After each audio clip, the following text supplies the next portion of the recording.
ਸਤਿ ਸ਼੍ਰੀ ਅਕਾਲ, ਸਵਾਗਤ ਹੈ ਸਾਰੇ ਹੀ ਦਰਸ਼ਕਾਂ ਦਾ। ਪੰਜਾਬ ਇਸ ਵੇਲੇ ਵੇਖ ਰਹੇ ਹੋ ਤੁਸੀਂ ਤੇ ਮੈਂ ਹਾਂ ਗਗਨਦੀਪ ਸਿੰਘ ਲੈ ਕੇ ਹਾਜ਼ਰ ਹਾਂ ਪੰਜਾਬ, ਪੰਜਾਬੀ ਅਤੇ ਪੰਜਾਬੀਅਤ ਦੇ ਨਾਲ ਜੁੜੀਆਂ ਖਾਸ ਖਬਰਾਂ। ਸਭ ਤੋਂ ਪਹਿਲਾਂ ਰੁੱਖ ਕਿਸਾਨ ਜਥੇਬੰਦੀਆਂ ਦੇ ਵੱਲੋਂ ਕੀਤੀ ਗਈ ਪ੍ਰੈਸ ਕਾਨਫਰੰਸ ਦੇ ਵੱਲ ਕਰਾਂਗੇ। ਕਿਸਾਨ ਜਥੇਬੰਦੀਆਂ ਦੇ ਆਗੂਆਂ ਨੇ ਪ੍ਰੈਸ ਵਾਰਤਾ ਕੀਤੀ ਹੈ, ਜਿਸ ਮੌਕੇ ਦੇ ਉੱਤੇ ਖਾਸ ਐਲਾਨ ਨੇ ਜੋ ਕਿਸਾਨ ਜਥੇਬੰਦੀਆਂ ਦੇ ਆਗੂਆਂ ਨੇ ਕੀਤੇ ਨੇ।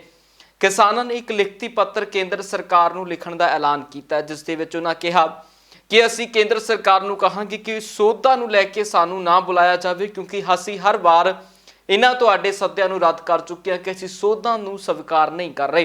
ਹੋਰ ਕੀ ਕੁਝ ਕਹਿਣਾ ਕਿਸਾਨ ਜਥੇਬੰदियां ਦਾ, सुनते हैं।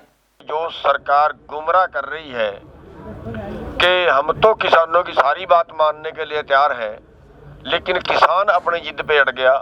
किसान बात ही नहीं कर रहा है। पहली बात तो उन्होंने जितने बार हमें बुलाया हम उतने ही बार बात के लिए गए, और अब भी जब बुलाएंगे जरूर जाएंगे। हमने कभी इनकार ना तो किया है ना हमारा करने का कोई राय है। एक बात। दूसरी बात, सरकार ये कह रही है कि ये कानून किसानों के पक्ष में है, किसानों की समझ में नहीं आ रही। जब सारे देश का किसान इनको नकार रहा है तो सरकार हमारे ऊपर जबरदस्ती क्यों थोपना चाहती है? इसके पीछे क्या राज है? हम अपना भला नहीं करवाना चाहते, सरकार जबरदस्ती क्यों कर रही है? अगली बात मैं कहना चाहूंगा कि बड़ा प्रचारित कर रहे हैं कि तीनों कानून ठीक है, हम मानने के लिए तैयार हैं, और एमएसपी तो हम जैसे है वैसे रखेंगे। एमएसपी तो हम तोड़ ही नहीं रहे हैं, एमएसपी पे तो गुमराह कर रहे हैं लोग। हमने 8 तारीख की मीटिंग में अमित शाह जी से सवाल किया था, बड़ी अहम बात है। अमित शाह जी से सवाल किया था कि एमएसपी के दो मतलब हैं, एक तो एमएसपी तय करना और दूसरा है एमएसपी पर खरीदना। आप तय तो करना जारी रखेंगे। तय तो मक्के का उन्होंने 1850 कर दिया, लेकिन 1850 पे खरीदा क्या? पूरे देश में 1 क्विंटल नहीं खरीदा। तो हमने उनसे यह सवाल किया कि आप एमएसपी तय तो करेंगे, लेकिन क्या एमएसपी पे आप खरीदेंगे? देश की 23 फसलों का एमएसपी तय करते हैं। क्या आप 23 की 23 फसलें 100% सभी स्टेटों से खरीदने के लिए तैयार हो? तो अमित शाह जी का साफ जवाब था, नहीं खरीद सकते। तो फिर हमने पूछा फिर एमएसपी का मतलब क्या है अगर आप नहीं खरीद सकते? उन्होंने कहा जी 17 लाख करोड़ का बजट खर्च होता है, हमारे पास है नहीं, कैसे खर्च कर दें? हमने उनको कहा गलत आंकड़ा पेश कर रहे हो। 17 लाख करोड़ की तो टोटल फसल पैदा हुई, आप उसको बेचोगे भी तो। जब उसको बेचोगे तो वो 14 लाख करोड़ की, 15 लाख करोड़ की, 13 लाख करोड़ की बिकेगी भी तो। जो बीच का पैसा है वही तो घाटा होगा, और वो भी पूरे देश की जनता की अर्थव्यवस्था सुधारने के लिए।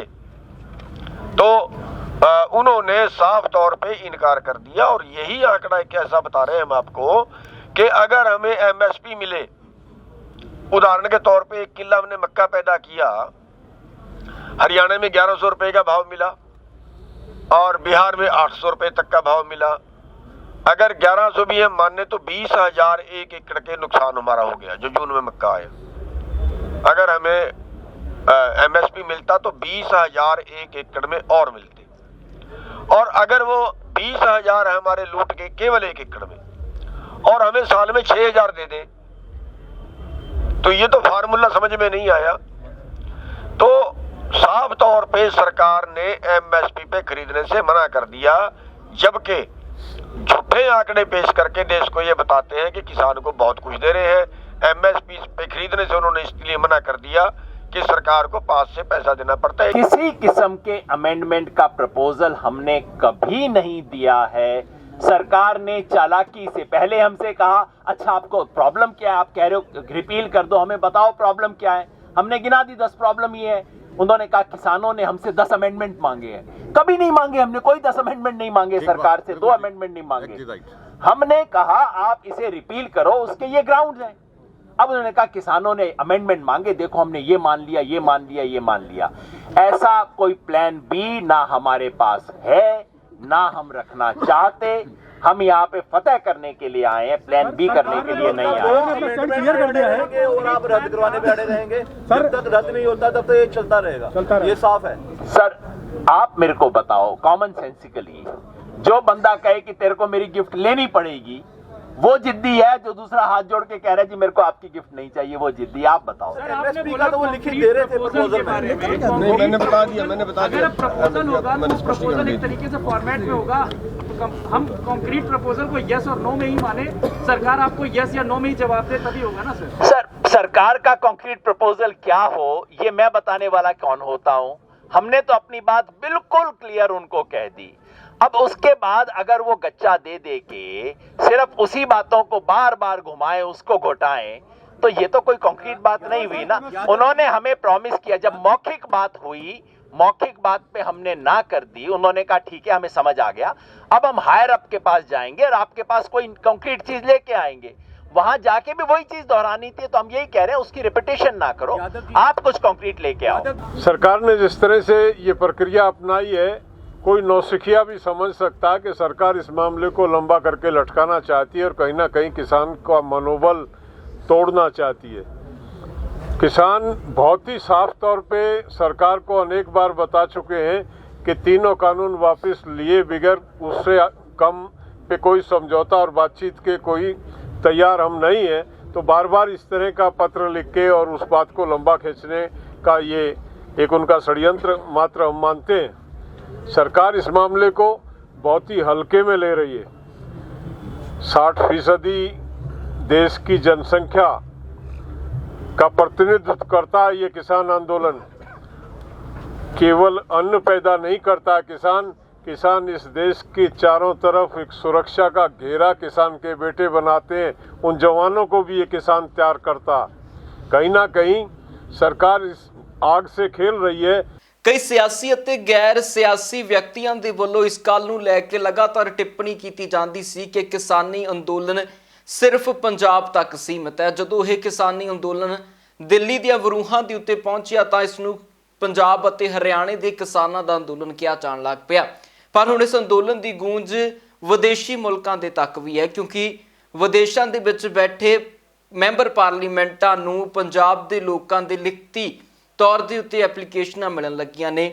यूके तो सांसद मैंबर तनमनजीत सिंह टेसी ने एक वीडियो पाई है जिस दे विच उन्हां लिखिआ है कि सानू लगातार चिट्ठियां पत्र मिल रहे ने जिस संबंध दे विच असीं अपने देश के प्रधान मंत्री नूं भी आगाह करावांगे कि भारत दे विच प्रदर्शन चल रहा है। नाचीज़ Tanmanjit Singh Dhesi member of parliament Slough UK बहुत सारे स्लो नगर निवासियों ते होरनां ने मेरे तक संपर्क किया कि वो बहुत फिक्रमंद ने जो इंडिया दे विच इस समय किसान अंदोलन किसान संघर्ष चल रहा है अते इस गल दे बारे मैं यूके सरकार तक पहुँच करा। सो इस गल नूं मुख रखते होया अक्तूबर अते नवंबर दे विच कुछ बैठकां होईयां अते नाचीज़ नूं यह हुक्म होया कि तुसीं एक चिट्ठी दा खरड़ा तैयार करो। दर्जना यूके मैंबर्स ऑफ पार्लीमेंट ने उस चिट्ठी ते दस्तखत कीते जो कि असीं यूके दे विदेश मंत्री तक पहुँचाई। मैनूं खुशी है कि विदेश मंत्री डोमिनिक राब ने उस गल नूं मुख रखते होया वो साडी बेनती स्वीकारदे होया उन्होंने इंडिया के विदेश मंत्री तक साडे एहसासां नूं पहुंचाया। 9 दसंबर नूं इत्थे हाउस ऑफ कॉमन्स बरतानिया की पार्लीमेंट दे विच भी ये मसला मैं प्रधानमंत्री बोरिस जॉनसन दे नाल उठाया। बदकिस्मती कि उन्हां नूं सवाल सही मैणे दे विच समझ नहीं आया। सो इस गल नूं अगे तोरदे होया एक चिट्ठी तैयार की गई है जो नाचीज़ जो यूके दे प्रधानमंत्री नूं पहुंचाएगा कि वह साडे फिक्र नूं साडे एहसासां नूं इंडिया के प्रधानमंत्री तक पहुँचाउण कि हर एक नूं शांतमई ढंग दे नाल प्रदर्शन करन दा पूरा पूरा हक है अते साडी ये आस है कि जल्द तो जल्द इस सारे मसले नूं नजिठिया जावे। ये सानूं पता लगा सी कि यूके के प्रधानमंत्री दे जो इंडिया की फेरी जनवरी लई तैयारियां मुकम्मल ने। सो इस गल नूं असीं चाहुंदे हां कि ओह उस फेरी दे दौरान इन्हां मसलिਆਂ ਨੂੰ उठाउण। अपने वक्रे अंदाज से करके जाने जाते ने नवजोत सिंह सिद्धू। नवजोत सिंह सिद्धू एक बार फिर अमृतसर दी सड़कों के उत्ते नजर आए ने जिथे नवजोत सिंह सिद्धू ने टिप्पणी की है किसान अंदोलन नूं लैके। उन्हां दा कहना सी कि किसान अंदोलन होर लंबा चलेगा ते इस अंदोलन दे विचों जित पक्का ही किसानां नूं मिलेगी। नवजोत सिंह सिद्धू कदे भी किसानां दी मेहनत किसानां दे दिल चों निकली हुई ਜਿਹੜਾ ਮਤਲਬ ਪਰਬਤ ਦੀ ਹਰਿਆਲੀ ਹੁੰਦੀ ਹੈ ਨਾ ਮਿੱਤਰਾ, ਪਰਬਤ ਦੀ ਹਰਿਆਲੀ ਦੇਖ ਕੇ ਕੋਈ ਅੰਦਾਜ਼ਾ ਨਹੀਂ ਲਾ ਸਕਦਾ। ਇਹ ਧਿਆਨ ਨਾਲ ਸੁਣਿਓ ਜੀ। ਪਰਬਤ ਦੀ ਹਰਿਆਲੀ ਦੇਖ ਕੇ ਕੋਈ ਅੰਦਾਜ਼ਾ ਨਹੀਂ ਲਾ ਸਕਦਾ ਕਿ ਉਹਦੇ ਅੰਦਰ ਕਿੰਨੀ ਅੱਗ ਧੜਕ ਰਹੀ ਹੈ। ਤੇ ਇਹ ਜਿਹੜਾ ਜਵਾਲਾਮੁਖੀ ਫੁੱਟਿਆ ਨਾ, ਇਹਦਾ ਕੋਈ ਅੰਦਾਜ਼ਾ ਨਹੀਂ ਸੀ ਕਿਸੇ ਨੂੰ। ਇਹ ਕਿਸਾਨ ਦੇ ਆਤਮਾ 'ਚੋਂ ਫੁੱਟਿਆ, ਮਜ਼ਦੂਰ ਦੇ ਦਿਲ 'ਚੋਂ ਫੁੱਟਿਆ। ਇਸ ਕਰਕੇ ਸਰਕਾਰਾਂ ਨੂੰ ਚਾਹੀਦਾ ਹੈ ਕਿ ਸੁਚੇਤ ਹੋ ਜਾਣ, ਕਿਉਂਕਿ ਇਹ ਵਧਣਾ ਹੀ ਹੈ, ਘਟਣਾ ਨਹੀਂ। ਸਮਝਦੇ ਹੋ, ਜਦੋਂ ਸਰਕਾਰਾਂ ਆਪਣੀ ਪ੍ਰਜਾ ਦੇ ਉੱਤੇ ਜ਼ੁਲਮ ਕਰਨ ਲੱਗ ਜਾਣ ਔਰ ਉਹਨਾਂ ਦੇ ਹੱਕ ਖੋਹ ਕੇ ਚੰਦ ਅਮੀਰਾਂ ਦੇ ਹਵਾਲੇ ਕਰ ਦੇਣ, ਤੇ ਫਿਰ ਇਹ ਜਿਹੜੀ ਕ੍ਰਾਂਤੀ ਹੈ ਇਹ ਆਉਂਦੀ ਹੈ। ਇਸ ਕਰਕੇ ਮੈਂ ਹਰ ਰੋਜ਼ ਕੋਈ ਨਾ ਕੋਈ ਹਲਾਰਾ ਦਿੰਦਾ ਇਹਨੂੰ। ਤੁਸੀਂ ਦੇਖਦੇ ਹੋ, ਸਿਆਣੇ ਹੋ, ਤੁਹਾਨੂੰ ਦੱਸਣ ਵਾਲੀ ਕੋਈ ਗੱਲ ਤਾਂ ਨਹੀਂ। ਹਰ ਰੋਜ਼ ਦਿੰਦਾ ਔਰ ਹਮੇਸ਼ਾ ਦਿੰਦਾ ਰਹੂੰਗਾ, ਕਿਉਂਕਿ ਮੈਨੂੰ ਪਤਾ ਹੈ ਕਿ ਇਹ ਮੇਰੀ ਪਛਾਣ ਹੈ। ਕਿਸਾਨੀ ਸਾਡੀ ਪਛਾਣ ਹੈ, ਅਸੀਂ ਇਹਦੇ ਬਿਨਾਂ, ਇਹ ਅਸਤਿਤਵ ਹੈ ਸਾਡਾ। ਔਰ ਜਦੋਂ ਵੀ ਕੋਈ ਕਿਸਾਨ ਲੜਦਾ ਹੈ ਇਸ ਤਰ੍ਹਾਂ ਸਰਕਾਰ ਨਾਲ, ਸਰਕਾਰਾਂ ਦਾ ਦਰਜਾ ਮਾਂ ਬਾਪ ਦਾ ਹੁੰਦਾ, ਜਦੋਂ ਕੋਈ ਕਿਸਾਨ ਸਰਕਾਰਾਂ ਨਾਲ ਲੜਦਾ ਹੈ, ਇਹਦਾ ਮਤਲਬ ਉਹਦੀ ਆਪਣੀ ਜ਼ਿੰਦਗੀ ਦਾਅ 'ਤੇ ਲੱਗੀ ਹੈ। ਸਮਝਦੇ ਨਾ, ਜਦੋਂ ਜ਼ਿੰਦਗੀ ਦਾਅ ਦੇ ਉੱਤੇ ਲੱਗੀ ਹੋਵੇ ਤੇ ਉਦੋਂ ਅਗਰ ਕਿਸਾਨ ਲੜਦਾ ਤੇ ਹਰ ਬੰਦਾ ਪੰਜਾਬੀ ਉਹਨਾਂ ਦੇ ਨਾਲ ਖੜਾ ਹੈ। ਮੇਰੀ ਤੇ ਗੱਲ ਛੱਡੋ, ਛੋਟੇ ਤੋਂ ਲੈ ਕੇ ਵੱਡਾ ਇੱਕ ਮੂਵਮੈਂਟ ਹੈ, ਚੰਦ ਬੰਦਿਆਂ ਤੱਕ ਨਹੀਂ, ਮੂਵਮੈਂਟ ਹੈ। ਔਰ ਇਹ ਲਹਿਰ ਦੇ ਵਿੱਚ ਚੰਗੇ ਚੰਗੇ ਹੰਕਾਰੀ ਡੁੱਬ ਜਾਣੇ। ਉਧਰ ਹੁਣ ਆਮ ਆਦਮੀ ਪਾਰਟੀ ਦੇ ਵੱਲੋਂ ਕਿਸਾਨਾਂ ਦਾ ਇੱਕ ਵੱਖਰੇ ਢੰਗ ਦੇ ਨਾਲ ਸਾਥ ਦਿੱਤਾ ਜਾਣਾ ਹੈ। ਕਿਸਾਨ ਜਥੇਬੰਦੀਆਂ ਦੇ ਖਿਲਾਫ ਸੋਸ਼ਲ ਮੀਡੀਆ ਦੇ ਉੱਤੇ ਜਾਂ ਫਿਰ ਮੀਡੀਆ ਅਦਾਰਿਆਂ ਦੇ ਉੱਤੇ ਕਿਸਾਨਾਂ ਨੂੰ ਲੈ ਕੇ ਵਿਵਾਦਤ ਟਿੱਪਣੀਆਂ ਕੀਤੀਆਂ ਜਾਂਦੀਆਂ ਸੀ, ਜਿਨ੍ਹਾਂ ਟਿੱਪਣੀਆਂ ਹੁਣ ਆਮ ਆਦਮੀ ਪਾਰਟੀ ਕੋਰਟ ਦੇ ਜ਼ਰੀਏ ਹੱਲ ਕਰੇਗੀ। ਵਕੀਲਾਂ ਦੇ ਇੱਕ ਸਮੂਹ ਦੇ ਨਾਲ ਆਮ ਆਦਮੀ ਪਾਰਟੀ ਦੇ ਵੱਲੋਂ ਕਿਸਾਨਾਂ ਦਾ ਇਸ ਤਰ੍ਹਾਂ ਸਾਥ ਦੇਣ ਦਾ ਐਲਾਨ ਕੀਤਾ ਗਿਆ। ਕੀ ਕੁਝ ਕਹਿਣਾ ਇਸ ਮੌਕੇ ਦੇ ਉੱਤੇ ਪੰਜਾਬ ਦੇ ਵਿੱਚ ਪਹੁੰਚੇ ਪੰਜਾਬ ਤੋਂ ਆਮ ਆਦਮੀ ਪਾਰਟੀ ਦੇ ਮਾਮਲਿਆਂ ਦੇ ਸਹਿ ਇੰਚਾਰਜ ਲਗਾਏ ਗਏ ਰਾਘਵ ਚੱਡਾ ਦਾ, ਸੁਣਦੇ ਆ। ਇੱਕ ਪ੍ਰੈਸ ਕਾਨਫਰੰਸ ਦੇ ਜ਼ਰੀਏ ਉਹਨਾਂ ਨੇ ਗੱਲਾਂ ਦਾ ਐਲਾਨ ਕੀਤਾ। किसान दिवस के दिन भी हमारे देश के किसान इस खुले आसमान में बैठे हैं, ठंड में बैठे हैं, आंदोलित है, आंदोलन कर रहे हैं, अपने हक की लड़ाई लड़ रहे हैं। ये देश का किसान वो व्यक्ति है जिसका सपूत, जिसका बच्चा बॉर्डर पर देश की, अंतर्राष्ट्रीय बॉर्डर पर देश की रक्षा करता है, और देश का किसान आज दिल्ली हरियाणा बॉर्डर पे अपने हकों की लड़ाई लड़ रहा है। मैं भाजपा से कहना चाहता हूं कि भाजपा के नेता गौर से देश के किसान की ओर देखें।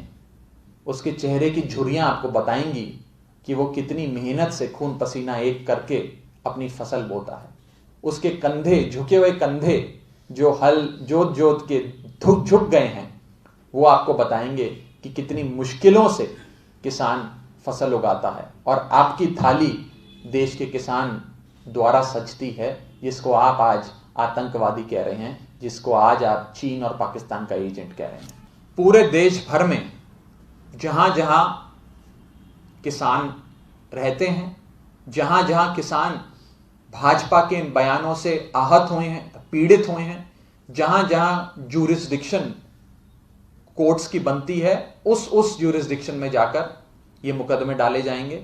और हम पूरी तरीके से किसान को इंसाफ दिलाने के लिए, उसकी इस बेइज्जती का, बदनामी का बदला लेने के लिए, मैं स्पष्ट कर देता हूं, ये केसेस देश का किसान डालेगा। आम आदमी पार्टी इसमें केवल सहयोग करेगी। आम आदमी पार्टी इसमें केवल मदद, लीगल असिस्टेंस, कानूनी सहयोग उनको देगी और पूरा सहयोग देगी। लेकिन केस या कंप्लेनेंट जिसे कहते हैं, वो देश का किसान होगा। ਇੱਕ ਪਾਸੇ ਜਿੱਥੇ 2022 ਦੀਆਂ ਚੋਣਾਂ ਨੂੰ ਲੈ ਕੇ ਸਾਰੀਆਂ ਸਿਆਸੀ ਧਿਰਾਂ ਤਿਆਰੀਆਂ ਕਰ ਰਹੀਆਂ, ਉੱਥੇ ਹੀ ਪੰਜਾਬ ਦੇ ਵਿੱਚ ਲੋਕਲ ਬਾਡੀਜ਼ ਦੀਆਂ ਚੋਣਾਂ ਨੂੰ ਲੈ ਕੇ ਵੀ ਸਾਰੀਆਂ ਧਿਰਾਂ ਦੇ ਵੱਲੋਂ ਤਿਆਰੀਆਂ ਕੀਤੀਆਂ ਜਾ ਚੁੱਕੀਆਂ। ਜਿੱਥੇ ਬੀਤੇ ਦਿਨੀ ਸ਼੍ਰੋਮਣੀ ਅਕਾਲੀ ਦਲ ਦੇ ਵੱਲੋਂ ਐਲਾਨ ਕੀਤਾ ਗਿਆ ਸੀ ਕਿ ਉਹ ਆਪਣੇ ਨਿਸ਼ਾਨ ਦੇ ਉੱਤੇ ਹੀ ਪੰਜਾਬ ਦੀਆਂ ਲੋਕਲ ਬਾਡੀਜ਼ ਦੀਆਂ ਚੋਣਾਂ ਲੜਨਗੇ, ਉੱਥੇ ਹੀ ਆਮ ਆਦਮੀ ਪਾਰਟੀ ਨੇ ਵੀ ਝਾੜੂ ਦੇ ਨਿਸ਼ਾਨ ਦੇ ਉੱਤੇ ਲੋਕਲ ਬਾਡੀ ਚੋਣਾਂ ਲੜਨ ਦੇ ਲਈ ਐਲਾਨ ਕੀਤਾ ਤੇ ਭਾਜਪਾ ਨੇ ਵੀ ਇਸ ਸੰਬੰਧ ਵਿੱਚ ਐਲਾਨ ਕੀਤਾ ਕਿ ਉਹ ਕਮਲ ਦੇ ਫੁੱਲ ਦੇ ਨਿਸ਼ਾਨ ਦੇ ਉੱਤੇ ਹੀ ਪੰਜਾਬ ਦੇ ਵਿੱਚ ਚੋਣਾਂ ਲੜਨਗੇ। ਐਸਾ ਕਿ ਭਾਰਤੀ ਜਨਤਾ ਪਾਰਟੀ ਹਰ ਪ੍ਰਸਥਿਤੀ ਦੇ ਨਾਲ ਝੁੰਝਣ ਲਈ ਤਿਆਰ ਹੈ। ਸਾਨੂੰ ਆਪਣੇ ਕਾਰਜਕਰਤਾ ਦੇ ਉੱਤੇ, ਆਪਣੇ ਨੇਤਾਵਾਂ ਦੇ ਉੱਤੇ, ਆਪਣੇ ਵਿਚਾਰ ਦੇ ਉੱਤੇ ਉਹਨਾਂ ਦਾ ਜਿਹੜਾ ਸਮਰਪਣ ਹੈ ਉਹਦੇ ਤੇ ਪੂਰਾ ਵਿਸ਼ਵਾਸ ਹੈ।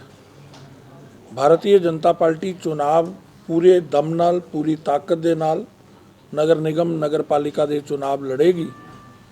ਰਹੀ ਗੱਲ ਵਿਰੋਧ ਕਰਨ ਦੀ, ਰਾਜਨੀਤੀ ਦੇ ਅੰਦਰ ਲੋਕਤੰਤਰ ਦੀਆਂ ਖੂਬਸੂਰਤੀਆਂ ਵੀ ਹੈਗੀਆਂ, ਲੇਕਿਨ ਉਹ ਖੂਬਸੂਰਤੀਆਂ ਖੂਬਸੂਰਤ ਬਣੀਆਂ ਰਹਿਣ। ਇਹ ਬਾਕੀ ਜਿਹੜੇ ਲੋਕ ਇਹਨਾਂ ਗੱਲਾਂ ਨੂੰ ਸ਼ਹਿ ਦਿੰਦੇ ਨੇ, ਉਹਨਾਂ ਨੂੰ ਵੀ ਬਾਜ਼ ਆਉਣਾ ਚਾਹੀਦਾ। ਰਾਜਨੀਤੀ ਦੇ ਅੰਦਰ ਆਵਾਜ਼ ਇਸ ਕਰਕੇ ਆਉਣਾ ਚਾਹੀਦਾ ਹੈ ਕਿ ਹਰ ਪੱਖ ਨੂੰ ਆਪਣਾ ਵਿਚਾਰ ਰੱਖਣ ਦਾ ਅਧਿਕਾਰ ਹੈ। ਕਿਸੇ ਦੀ ਆਵਾਜ਼ ਨੂੰ, ਕਿਸੇ ਦੇ ਵਿਚਾਰ ਨੂੰ ਇਸ ਪ੍ਰਕਾਰ ਦੇ ਤਰੀਕੇ ਅਪਣਾ ਕੇ ਰੋਕਿਆ ਨਹੀਂ ਜਾ ਸਕਦਾ। ਇਹ ਪੰਜਾਬ ਦਾ ਸਮੁੱਚਾ ਪੰਜਾਬੀ ਵੀ ਇਸ ਗੱਲ ਨੂੰ ਦੇਖ ਰਿਹਾ ਹੈ ਕਿ ਭਾਰਤੀ ਜਨਤਾ ਪਾਰਟੀ ਦੇ ਨੇਤਾਵਾਂ ਨੂੰ 10, 15, 20, 50 ਲੋਕ ਇਕੱਠੇ ਹੋ ਕੇ ਜਿਸ ਪ੍ਰਕਾਰ ਦਾ ਵਾਤਾਵਰਣ ਪੈਦਾ ਕਰ ਰਹੇ ਨੇ, ਇਹ ਕਿਆ ਪੰਜਾਬੀ ਨਹੀਂ ਦੇਖ ਰਿਹਾ? ਪੰਜਾਬ ਦੇ ਲੋਕ ਹੀ ਨਹੀਂ ਦੇਖ ਰਹੇ? ਕਿਆ ਉਹ ਪਸੰਦ ਕਰ ਰਹੇ ਨੇ? ਅਰੇ ਜਨਤਾ ਜਨਾਰਦਨ ਹੈ, ਜਨਤਾ ਈਸ਼ਵਰ ਹੈ। ਸਾਨੂੰ ਆਪਣਾ ਵਿਚਾਰ ਰੱਖਣ ਦਿਓ, ਤੁਸੀਂ ਆਪਣਾ ਵਿਚਾਰ ਰੱਖੋ ਆਪਣੀ ਆਪਣੀ ਪਾਰਟੀ ਦਾ। ਜਨਤਾ ਤੈਅ ਕਰੇਗੀ ਨਾ ਕਿ ਕਿਹਦਾ ਵਿਚਾਰ ਠੀਕ ਹੈ, ਕਿਹੜੀ ਪਾਰਟੀ ਦੀ ਦਿਸ਼ਾ ਠੀਕ ਹੈ।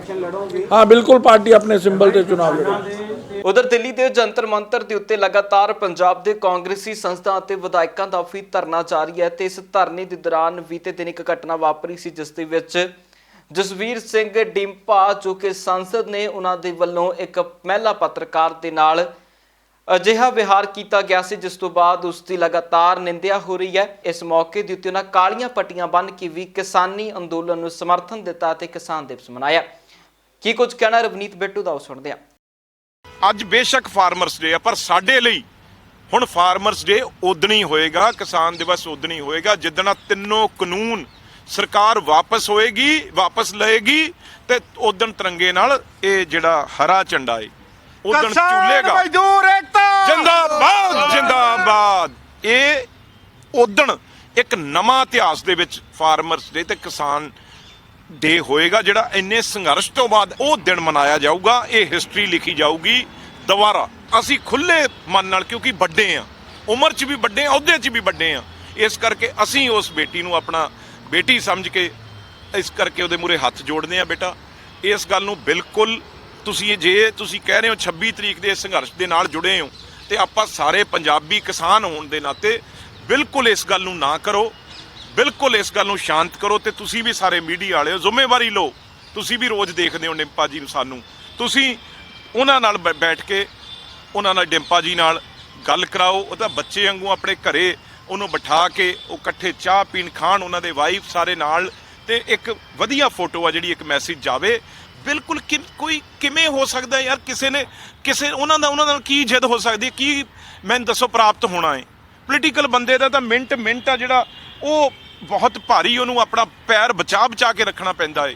ਤੇ ਤੁਸੀਂ ਅੰਦਾਜ਼ਾ ਲਾਓ ਵੀ ਕੀ ਐਸੀ ਗੱਲ ਹੋਈ ਹੋਣੀ ਆ ਜਿਹਦੇ ਨਾਲ ਇਹ ਸਾਰਾ ਘਟਨਾਕ੍ਰਮ ਵਰਤਿਆ। ਪਰ ਆਪਾਂ ਉਸ 'ਚ ਜਾਣਾ ਨਹੀਂ, ਨਾ ਤੁਸੀਂ ਉਸ 'ਚ ਜਾਓ ਨਾ ਆਪਾਂ ਜਾਈਏ। ਆਪਾਂ ਪਹਿਲਾਂ ਆਹ ਗੱਲ ਨੂੰ, ਸੰਘਰਸ਼ ਨੂੰ ਵੱਡਾ ਇਹਨੂੰ ਸਮਝ ਕੇ ਇਹਨੂੰ ਖਤਮ ਕਰੀਏ। ਤੇ ਅਸੀਂ ਜ਼ਿੰਮੇਵਾਰੀ ਲੈਂਦੇ ਆ ਉਸ ਬੱਚੀ ਦੀ, ਨਾ ਅੱਜ ਉਹ ਕੋਈ ਵੀ ਐਸੀ ਗੱਲ ਹੋਏਗੀ।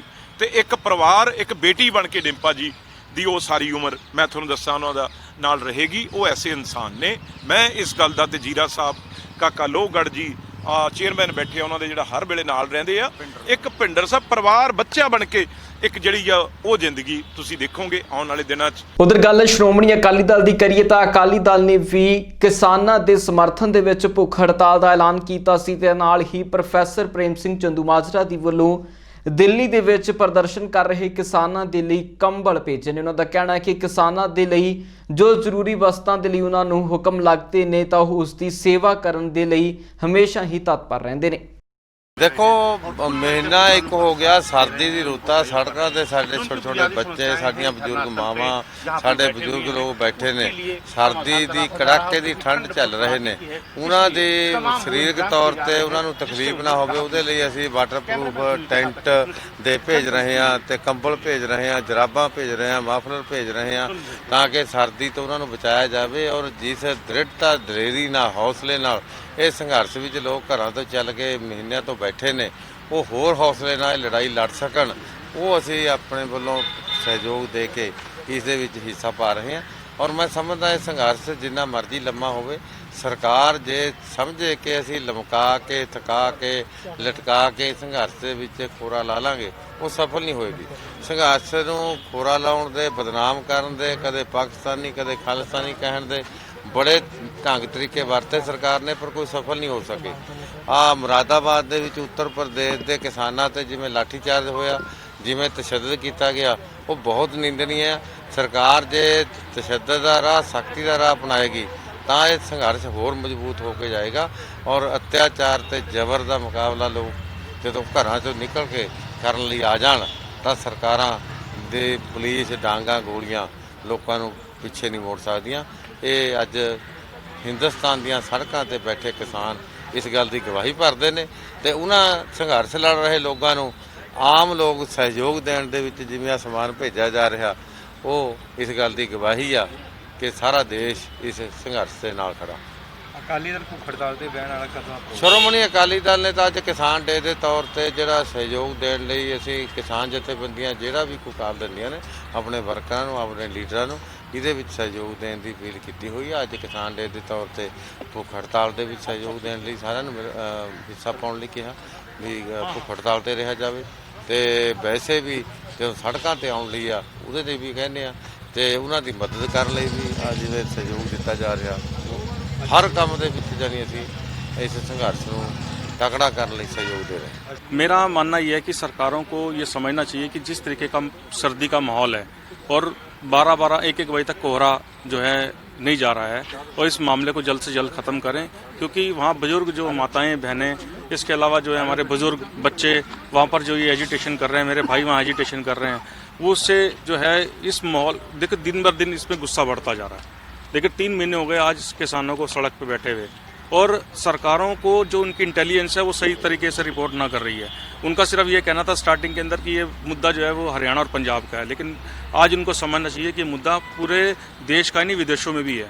ਕਿਸਾਨਾਂ ਨੂੰ ਲਗਾਤਾਰ ਸਮਰਥਨ ਆਮ ਲੋਕਾਂ ਦੇ ਵੱਲੋਂ ਵੀ ਦਿੱਤਾ ਜਾ ਰਿਹਾ ਹੈ। ਚੰਡੀਗੜ੍ਹ ਦੇ ਵਿੱਚ ਕਿਸਾਨ ਦਿਵਸ ਦੇ ਮੌਕੇ ਦੇ ਉੱਤੇ ਜਾਗੋ ਕੱਢੀ ਗਈ ਹੈ, ਜਿਸ ਜਾਗੋ ਨੂੰ ਕੱਢਦਿਆਂ ਹੋਇਆਂ ਸਰਕਾਰ ਨੂੰ ਜਗਾਉਣ ਦੇ ਲਈ ਬੋਲੀਆਂ ਤੇ ਨਾਅਰੇ ਵੀ ਸੁਣਨ ਨੂੰ ਮਿਲੇ ਨੇ। ਇਸ ਮੌਕੇ ਦੇ ਉੱਤੇ ਜਾਗੋ ਕੱਢਣ ਵਾਲਿਆਂ ਦਾ ਕਹਿਣਾ ਸੀ ਕਿ ਅਸੀਂ ਜਾਗੋ ਕੱਢ ਕੇ ਸਰਕਾਰ ਨੂੰ ਜਗਾਉਣ ਦੀ ਕੋਸ਼ਿਸ਼ ਕਰ ਰਹੇ ਹਾਂ। ਇਹ ਸਾਡੀ ਹੈ ਜੀ PSIC ਸਟਾਫ ਐਸੋਸੀਏਸ਼ਨ, ਉਹਦੇ ਵੱਲੋਂ ਲਗਾਤਾਰ ਕਿਸਾਨੀ ਘੋਲ ਦੀ ਹਮਾਇਤ 'ਚ ਪਹਿਲਾਂ ਅਸੀਂ ਦਿੱਲੀ ਵੀ 100 ਦੇ ਕਰੀਬ ਮੁਲਾਜ਼ਮ ਜਾ ਕੇ ਆਏ ਹਾਂ ਤੇ ਅੱਜ 17 ਸੈਕਟਰ ਦੇ ਵਿੱਚ ਜਾਗੋ ਕੱਢੀ ਜਾ ਰਹੀ ਆ ਤਾਂ ਕਿ ਸਮੁੱਚੇ ਪੰਜਾਬ ਦਾ ਕਿਸਾਨ ਦਿੱਲੀ ਬੈਠਾ ਪਰ ਕੇਂਦਰ ਦੀ ਮੋਦੀ ਸਰਕਾਰ ਜਿਹੜੀ ਆ ਸੁੱਤੀ ਪਈ ਆ ਔਰ ਲਗਾਤਾਰ ਜੋ ਸੰਘਰਸ਼ ਹੋ ਰਿਹਾ ਉਹਦਾ ਕੋਈ ਨੋਟਿਸ ਨਹੀਂ ਲੈ ਰਹੀ, ਬਲਕਿ ਉਹਨੂੰ ਲਮਕਾਉਣ ਦੀਆਂ ਕੋਸ਼ਿਸ਼ਾਂ ਕਰ ਰਹੀ ਆ, ਕਿਉਂਕਿ ਉਹਦੇ ਤੇ ਕਾਰਪੋਰੇਟ ਸੈਕਟਰ ਦਾ ਦਬਾਅ ਹੈ। ਕਿਸਾਨਾਂ ਦੀਆਂ ਜ਼ਮੀਨਾਂ ਜਿਹੜੀਆਂ ਹੈ, ਕਿਸਾਨ ਨੂੰ ਜ਼ਮੀਨ ਜਿਹੜੀ ਆ ਉਹ ਆਪਣੇ ਜਿਹੜੀ ਆ ਸਭ ਨਾਲੋਂ ਜ਼ਿਆਦਾ ਪਿਆਰੀ ਹੁੰਦੀ ਆ। ਹੁਣ ਜਦੋਂ ਕਾਰਪੋਰੇਟ ਸੈਕਟਰ ਦਾ ਹੱਥ ਜਿਹੜਾ ਕਿਸਾਨਾਂ ਦੀ ਜ਼ਮੀਨਾਂ ਤੱਕ ਪਹੁੰਚਿਆ ਤਾਂ ਇਹ ਰੋਸ ਜਿਹੜਾ ਹੈ ਪੰਜਾਬ ਤੋਂ ਸ਼ੁਰੂ ਹੋ ਕੇ ਸਮੁੱਚੇ ਦੇਸ਼ ਵਿੱਚ ਫੈਲਿਆ ਔਰ ਇਸ ਜਿਹੜਾ ਸੰਘਰਸ਼ ਹੈ ਇਹਦੇ 'ਚ ਇਕੱਲੇ ਕਿਸਾਨ ਨਹੀਂ, ਸਮਾਜ ਦਾ ਹਰ ਤਬਕਾ ਜਿਹੜਾ ਹੈ ਕਿਸਾਨੀ ਦੇ ਨਾਲ ਔਰ ਅਸੀਂ ਅਹਿਦ ਕਰਦੇ ਹਾਂ ਵੀ ਜਦੋਂ ਤੱਕ ਇਹ ਸੰਘਰਸ਼ ਜਿੱਤ ਨਹੀਂ ਹੁੰਦਾ ਜਿਹੜੇ ਮਜ਼ਦੂਰ ਮੁਲਾਜ਼ਮ ਆ ਉਹ ਲਗਾਤਾਰ ਜਿਹੜਾ ਹੈ ਕਿਸਾਨਾਂ ਦੀ ਹਮਾਇਤ 'ਚ ਆਪਣਾ ਰੋਸ ਪ੍ਰਦਰਸ਼ਨ ਕਰਦੇ ਰਹਿਣਗੇ ਔਰ ਉਸ ਸੰਘਰਸ਼ ਨੂੰ ਤਕੜਾ ਕਰਨ ਲਈ ਮਾਇਕ ਮਦਦ ਵੀ ਜਿਹੜਾ ਹੈ ਔਰ ਲਗਾਤਾਰ ਜਿਹੜਾ ਹੈ ਉੱਥੇ ਜਾ ਕੇ ਵੀ ਲੰਗਰ ਦੀ ਵੀ ਸਹਾਇਤਾ ਸਾਡੇ ਸਾਥੀ ਉੱਤੇ ਗਏ ਹੋਏ ਆ। ਸੋ ਹਰ ਤਰ੍ਹਾਂ ਦੀ ਸਹਾਇਤਾ ਜਿਹੜੀ ਹੈ ਉਹ ਕੀਤੀ ਜਾਵੇਗੀ ਔਰ ਸੰਘਰਸ਼ ਨੂੰ ਜੇਤੂ ਰੂਪ ਦਿੱਤਾ ਜਾਵੇਗਾ। ਉਧਰ ਪੰਜਾਬ ਭਰ ਦੇ ਵਿੱਚ ਕੇਂਦਰ ਸਰਕਾਰ ਦੇ ਮਹਿਕਮਿਆਂ ਦੇ ਵੱਲੋਂ ਪੰਜਾਬ ਦੇ ਆੜ੍ਹਤੀਆਂ ਦੇ ਉੱਤੇ ਕੀਤੀ ਜਾ ਰਹੀ ਛਾਪੇਮਾਰੀ ਤੋਂ ਨਾਰਾਜ਼ ਆੜ੍ਹਤੀਆਂ ਦੇ ਵੱਲੋਂ ਪੂਰੇ ਪੰਜਾਬ ਭਰ ਦੇ ਵਿੱਚ ਮੰਡੀਆਂ ਨੂੰ ਬੰਦ ਰੱਖਣ ਦੀ ਗੱਲ ਕਹੀ ਗਈ ਸੀ, ਜਿਸ ਦੇ ਤਹਿਤ ਪੰਜਾਬ ਦੀਆਂ ਵੱਖ-ਵੱਖ ਮੰਡੀਆਂ ਦੇ ਵਿੱਚ ਹੜਤਾਲ ਕਰਕੇ ਪ੍ਰੋਟੈਸਟ ਕੀਤਾ ਗਿਆ। ਅੱਜ ਦੀ ਹੜਤਾਲ ਦਾ ਕਾਰਨ ਹੈ ਜੀ ਸੈਂਟਰ ਸਰਕਾਰ ਵੱਲੋਂ ਜੋ ਆੜ੍ਹਤੀਆਂ ਤੇ ਇਨਕਮ ਟੈਕਸ ਦੇ ਛਾਪੇ ਮਾਰੇ ਜਾ ਰਹੇ ਨੇ ਉਸ ਦੇ ਅਕੋਰਡਿੰਗ ਅਸੀਂ ਇਹ ਅੱਜ 22 ਤਰੀਕ ਤੋਂ ਲੈ ਕੇ 25 ਤਰੀਕ ਤੱਕ ਹੜਤਾਲ ਕੀਤੀ ਹੋਈ ਹੈ। ਸੈਂਟਰ ਸਰਕਾਰ ਦੇ ਜਹਿਨ ਦੇ ਵਿੱਚ ਇਹ ਆਇਆ ਹੈ ਵੀ ਆੜ੍ਹਤੀਆ ਜਿਹੜਾ ਵਰਗ ਹੈ ਉਹ ਕਿਸਾਨਾਂ ਦੇ ਨਾਲ ਖੜਾ ਹੋਇਆ ਹੈ। ਅਸੀਂ ਵਾਕਿਆ ਹੀ ਕਿਸਾਨਾਂ ਦੇ ਨਾਲ ਖੜੇ ਹੋਏ ਹਾਂ। ਕਿਸਾਨਾਂ ਦੇ ਦੁੱਖ ਸੁੱਖ ਦੇ ਵਿੱਚ ਅਸੀਂ ਸਹਾਈ ਹਾਂ, ਕਿਉਂਕਿ ਸਾਡਾ ਉਹ ਮਾਸ਼ ਦਾ ਰਿਸ਼ਤਾ ਹੈ ਜਿਹੜਾ ਕਿ ਸੈਂਟਰ ਗੌਰਮੈਂਟ ਇਸ ਨੂੰ ਤੋੜਨਾ ਆਉਂਦੀ ਹੈ। ਇਸ ਕਰਕੇ ਉਹਨਾਂ ਨੇ ਇਹ ਹੱਥਕੰਡਾ ਅਪਣਾਇਆ ਹੈ। ਸੈਂਟਰ ਸਰਕਾਰ ਨੇ ਇਨਕਮ ਟੈਕਸ ਦੇ ਜਿਹੜੇ ਛਾਪੇ ਨੇ ਸਾਡੇ ਵੱਡੇ ਵੱਡੇ ਆੜ੍ਹਤੀਆਂ ਦੇ ਨੁਮਾਇੰਦਿਆਂ ਦੇ ਉੱਥੇ ਛਾਪੇ ਹੋਏ ਨੇ, ਉਹ ਉਸ ਦੇ ਅਕੋਰਡਿੰਗ ਅੱਜ 22 ਤਰੀਕ ਤੋਂ ਲੈ ਕੇ 25 ਤਰੀਕ ਤੱਕ ਦੀ ਜਿਹੜੀ ਹੜਤਾਲ ਹੈ ਅਸੀਂ ਇਨਕਮ ਟੈਕਸ ਦੇ ਕਰਕੇ ਸਾਰੀਆਂ ਮੰਡੀਆਂ ਪੰਜਾਬ ਦੀਆਂ ਬਿਲਕੁਲ ਮੁਕੰਮਲ ਤੌਰ ਤੇ ਬੰਦ ਰੱਖੀਆਂ ਹੋਈਆਂ। ਕਿਸਾਨੀ ਅੰਦੋਲਨ ਨੂੰ ਲੈ ਕੇ ਭਾਜਪਾ ਆਗੂ ਆਰਪੀ ਸਿੰਘ ਦਾ ਬਿਆਨ ਹੈ। ਉਹਨਾਂ ਦਾ ਕਹਿਣਾ ਹੈ ਕਿ ਟਿੱਕਰੀ ਅਤੇ ਸਿੰਘੂ ਬਾਰਡਰ ਦੇ ਜ਼ਰੀਏ ਹੀ ਭਾਰਤੀ ਫੌਜ ਦੇ ਲਈ ਜ਼ਰੂਰੀ ਸਮਾਨ ਭੇਜਿਆ ਜਾਂਦਾ ਹੈ ਤੇ ਜਦੋਂ ਤੋਂ ਇਹਨਾਂ ਬਾਰਡਰਾਂ ਨੂੰ ਬੰਦ ਕੀਤਾ ਗਿਆ ਹੈ ਤਾਂ ਫੌਜ ਤੱਕ ਜ਼ਰੂਰੀ ਸਮਾਨ ਨਹੀਂ ਪਹੁੰਚ ਰਿਹਾ, ਜਿਸ ਦੇ ਚੱਲਦਿਆਂ ਉਹਨਾਂ ਨੇ ਕਿਸਾਨਾਂ ਨੂੰ ਅਪੀਲ ਕੀਤੀ ਹੈ ਕਿ ਪ੍ਰਦਰਸ਼ਨ ਜਲਦ ਤੋਂ ਜਲਦ ਖਤਮ ਕਰੇ ਕਿਉਂਕਿ ਕਿਸਾਨਾਂ ਦੀਆਂ ਮੰਗਾਂ ਸਰਕਾਰ ਨੇ ਮੰਨ ਲਈਆਂ ਨੇ।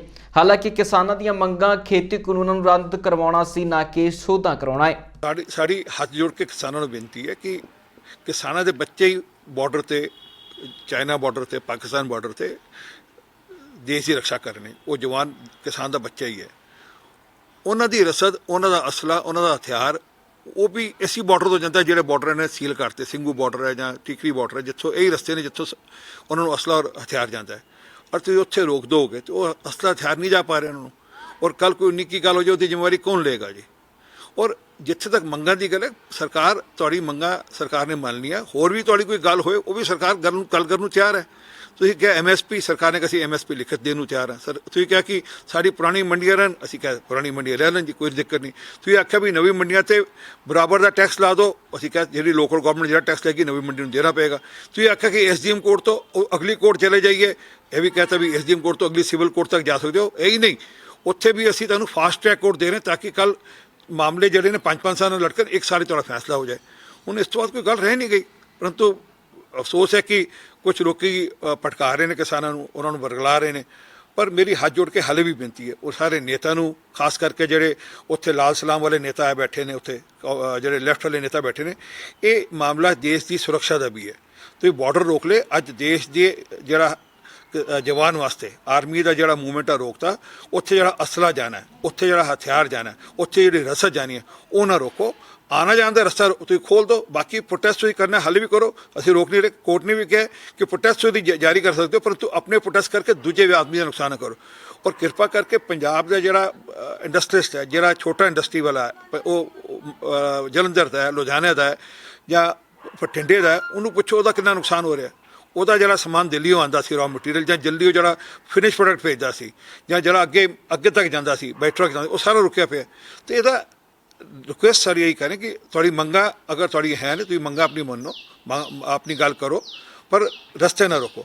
ਦਸਮ ਪਿਤਾ ਸਾਹਿਬ ਸ੍ਰੀ ਗੁਰੂ ਗੋਬਿੰਦ ਸਿੰਘ ਜੀ ਮਹਾਰਾਜ ਦੇ ਕਿਲਾ ਆਨੰਦਗੜ੍ਹ ਦੇ ਛੱਡਣ ਦੇ ਇਤਿਹਾਸ ਨੂੰ ਦਰਸਾਉਂਦਿਆਂ ਹੋਇਆਂ ਇੱਕ ਦਸ਼ਮੇਸ਼ ਪੈਦਲ ਮਾਰਚ ਕੱਢਿਆ ਗਿਆ ਹੈ। ਦੱਸਦੀ ਕਿ ਇਹ 26ਵਾਂ ਦਸ਼ਮੇਸ਼ ਪੈਦਲ ਮਾਰਚ ਸੀ ਜੋ ਇਤਿਹਾਸਿਕ ਪੱਖਾਂ ਦੇ ਨਾਲ ਹੀ ਵੱਖ-ਵੱਖ ਪੜਾਵਾਂ ਤੋਂ ਹੁੰਦਾ ਹੋਇਆ ਅੱਗੇ ਗੁਜ਼ਰ ਰਿਹਾ ਹੈ। ਇਸੇ ਤਰ੍ਹਾਂ ਪੜਾਅ ਤੋਂ ਬਾਅਦ ਗੁਰਦੁਆਰਾ ਸ਼੍ਰੀ ਭੱਠਾ ਸਾਹਿਬ ਤੋਂ ਪੂਰੇ ਜਾਹੂ ਜਲਾਲ ਅਤੇ ਅਲੌਕਿਕ ਨਜ਼ਾਰਿਆਂ ਦੇ ਨਾਲ ਇਹ ਪੈਦਲ ਮਾਰਚ ਅੱਗੇ ਦੇ ਲਈ ਰਵਾਨਾ ਹੋਇਆ ਹੈ।